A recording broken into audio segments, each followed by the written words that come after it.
Namaskaram. I welcome you all to another session of Uभयव.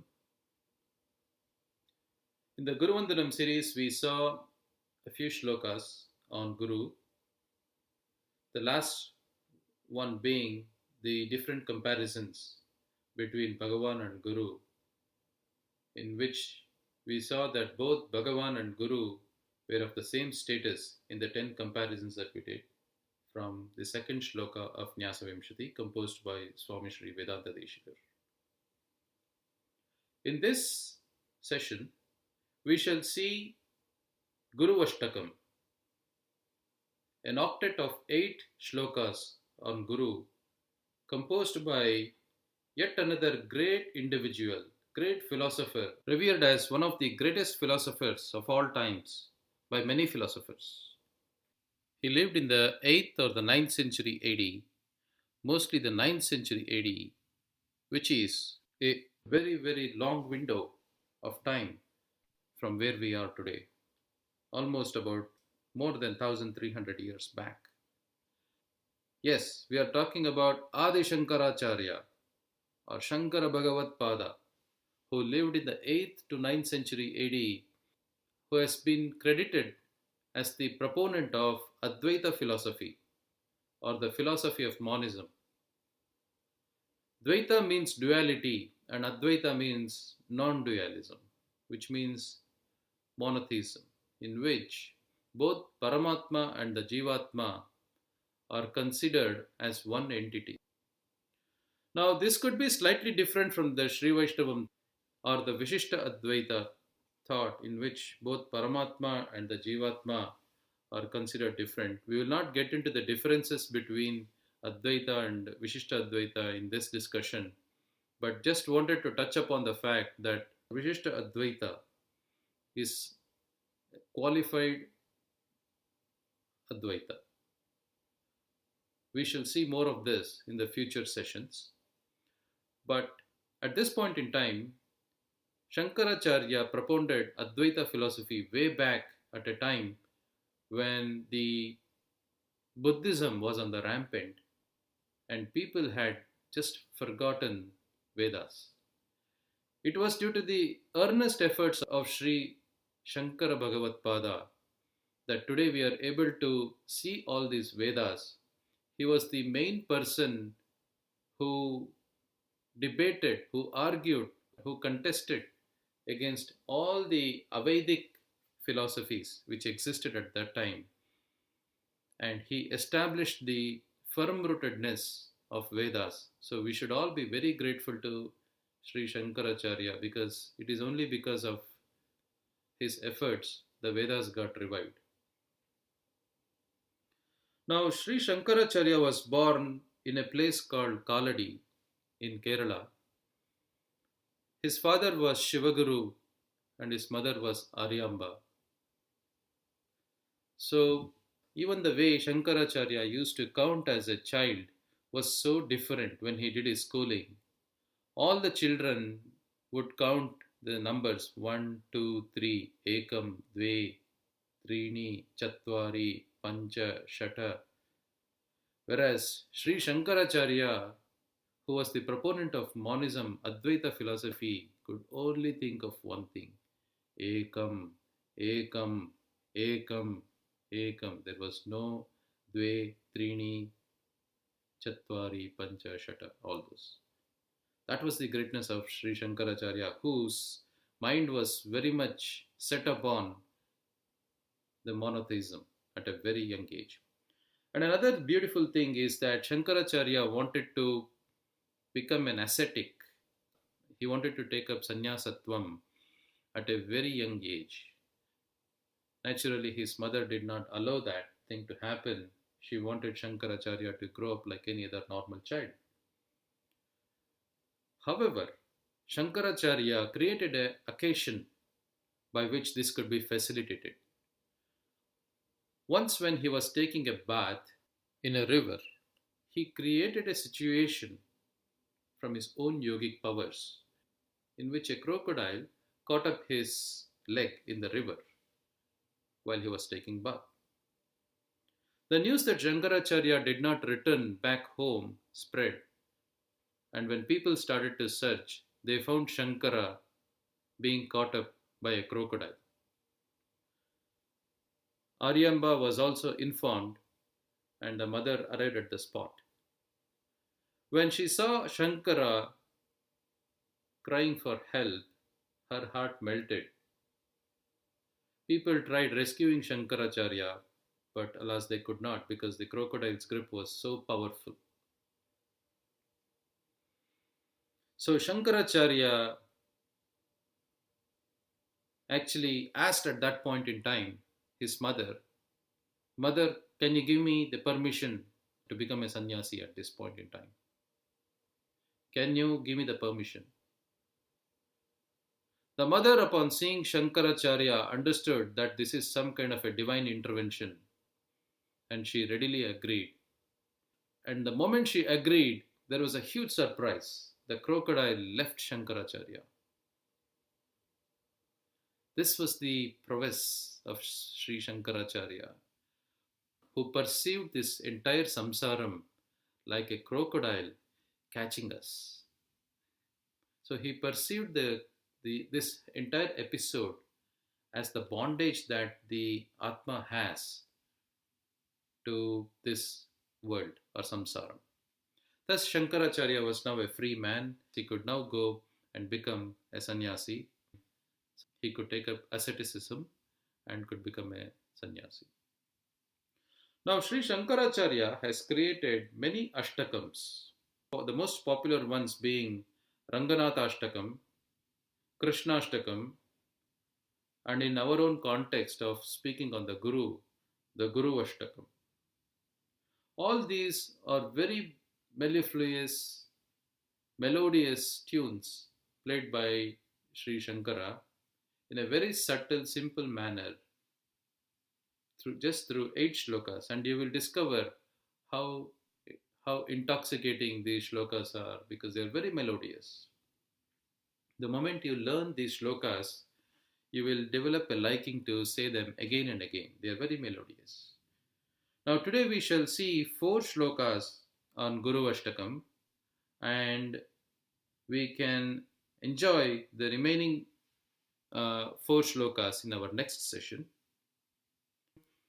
Shariram surupam tatha vakalatram yashascharuchitram dhanam merutulyam manashchena lagnam gurorangri padme tatah kim tatah kim tatah kim tatah kim kalatram dhanam putra pautradi sarvam gruham bandhavas sarvam etaddijatam मनश्चेन लग्नं गुरोरङ्घ्रिपद्मे ततः किं ततः किं ततः किं ततः किम्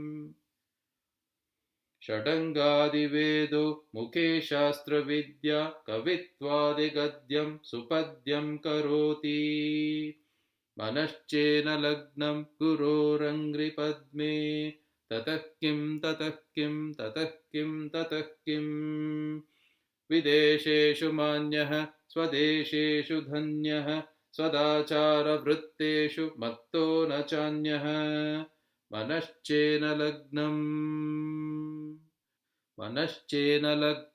गुरोरङ्घ्रिपद्मे ततः किं ततः किं ततः किं ततः किम्. Beautiful 4 shlokas on guruvShTakam. The very first shloka, Shariram Surupam. So there is a man, Shariram Surupam. His body is Surupam, handsome, a handsome man. Tathava Kalatram. And likewise, complementing his handsomeness is his wife, who is extremely beautiful. So, handsome man, beautiful wife. Yashash Charu Chitram. What then to say of their fame? Both of them are great looking couples, and they are extremely famous, very popular. Dhanam Meru Tulyam. Meru is the mountain, and their wealth is as tall as the Meru mountain. So, handsome man, beautiful wife, popularity, and lot of wealth in abundance. With all of this, Manaschena Lagnam Guro Rangri Padme. Manaschena Lagnam.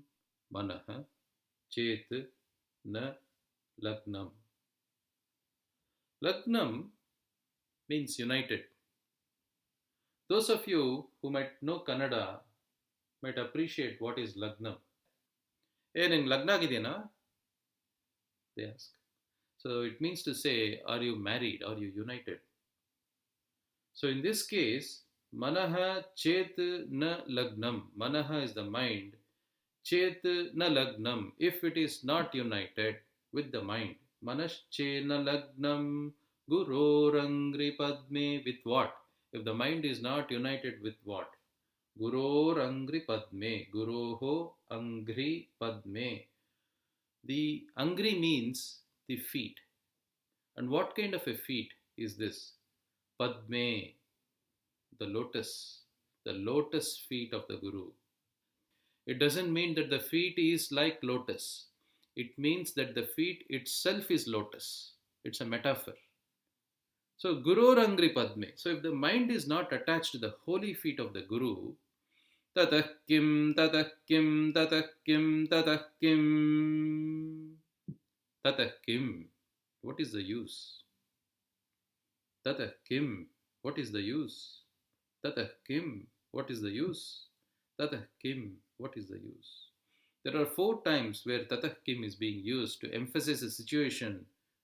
What is the use? There is no use. Thus, when the man is handsome, when the wife is beautiful, when they have the popularity or the fame, and when they have all the wealth in the world, still, if the mind is not attached to the holy feet of the Guru, what is the use? Kalatram dhanam putra pautradi sarvam. Kalatram dhanam. Again, it's the same 2 things coming here. The wife and the money. Putra pautradi sarvam. And all the children and the grandchildren. Putra is the son. Pautra is the grandson. The grandsons, the husband and the wife. And the money and the wealth. Graham bandava sarvametad dijatam. Graham bandavaha. They have a nice house, Graham, and bandavaha. And all the relatives also are nice. Usually our relatives are always trying to see what is good in us, what is bad in us. But these people are lucky. They also have good relatives. So with all of these things, Kalatram, Dhanam, Putra, Pautra, Graham, Bandavaha. With all of these, if the mind is still not Manaschena Lagnam, Manaschena Lagnam, Guru Rangri Padme. With all of these things, if your mind is still not attached to the holy feet of the Guru, Tatah Kim, Tatah Kim, Tatah Kim, Tatah Kim. What is the use? There is no use. षडङ्गादिवेदो मुखे शास्त्रविद्या कवित्वादिगद्यं supadyam karoti. So in the 3rd shloka, he talks about spiritual prowess. In the first 2, he talks about the material prowess. So in the materialistic things, he has got everything. The man has got whatever we described. Beauty, handsomeness, wealth, wife, house, property, relatives, etc. etc. In the 3rd shloka, Shankaracharya describes about the spiritual prowess. Shadangadi Vedo Mukhe Shastra Vidya. The Vedas, which are Shadanga. Vedas have 6 parts in it, or 6 angas, or 6 limbs in it. Shiksha Kalpo Vyakaranam Niruktam Chandasam Chayah Jyotishamayanam Chaivam Vedangani Shadevatu. This is the popular shloka. So the Vedas have 6 parts in it. Shiksha, Kalpa, Vyakaranam, Niruktam, Chandas, and Jyotisham. So these are the different branches of Vedas. The Vedas is very vast. So if you want to categorize the Vedas, you can categorize them into these six parts. Shiksha is the science of proper articulation and pronunciation. Chandas is the science of prosody, various meters in which all these shlokas gets composed. So that is Chandas. Vyakaranam is grammar. Niruktam is the etymological explanation of different words. The meaning, the explanation of the Vedic words is given in Niruktam. And Jyotisham is about the time that we need to perform our karmas. It is not about the general usage of how we treat Jyotisha as. When we have problems, we go to an astrologer and then we go and ask him, what is this? What is my future? What is the best time I should get my daughter married? What is the best time I should get my son married? Etc. etc. No, that is not Jyotisham. Jyotisham is traditionally meant to determine the exact time at which a specific karma should be performed. For example, when to do tarpanam during Surya Grahanam or Chandra Grahanam, when is the right time to do argyam in our daily prayers, in Sandhya Vandanam, etc. Those kind of things. So that is the significance of Jyotisham. And Kalpam is all about Shrota Karma, which means it is all about doing rituals, ceremonies, etc. So these form the six different parts of Vedas. Now, Shadangadi Vedo Mukhe Shastra Vidya. All these six limbs of the Vedas and the Shastra Vidya resides on the Mukhe or the mouth. So this person is so adept that he knows the Vedas and the Shastras are all dancing in his mouth. Kavitvadigadyam supadyam karoti. So he is not only having scriptural knowledge, he also is a great scholar. He can compose poems and prose like a scholar at ease. Supadyam karoti, he does it very well. With all of this, with the scriptural knowledge and with the scholarly knowledge, if the mind is still not attached to the holy feet of the Guru, tatah kim, tatah kim, tatah kim, tatah kim, what is the use? Asked Shankaracharya. Videsheshu manyah. So this person is very respected in the foreign lands. Swadesheshu dhanyah. And in his own country, he is having lot of wealth. So even in the times of Shankara, which is about the 9th century AD, there was something called Videshaha, which means there was something called a foreign land in which people used to go to get respect or whatever it was. So there is a mention of Videshaha even in the 9th century. So he is respected in the foreign land and he has lot of wealth in his own land. Sadachara vritteshu matto na chanyaha. Sadachara vrittam. When it comes to the practice of conduct of your righteous dharma, matto na chanyaha. He is so arrogant. Nacha anyaha. There is no one else other than himself. That is his arrogance. Can such a person be elated? Vanaschena lagnam kuro rangri padme tatah kim, tatah kim, tatah kim, tatah kim. So every shloka has tatah kim, tatah kim, tatah kim, tatah kim. As what is the use if your mind is not attached to the holy feet of the Guru? So this is the first 4 shlokas of guruvShTakam, and we shall continue the remaining 4 shlokas in our next session. Thank you.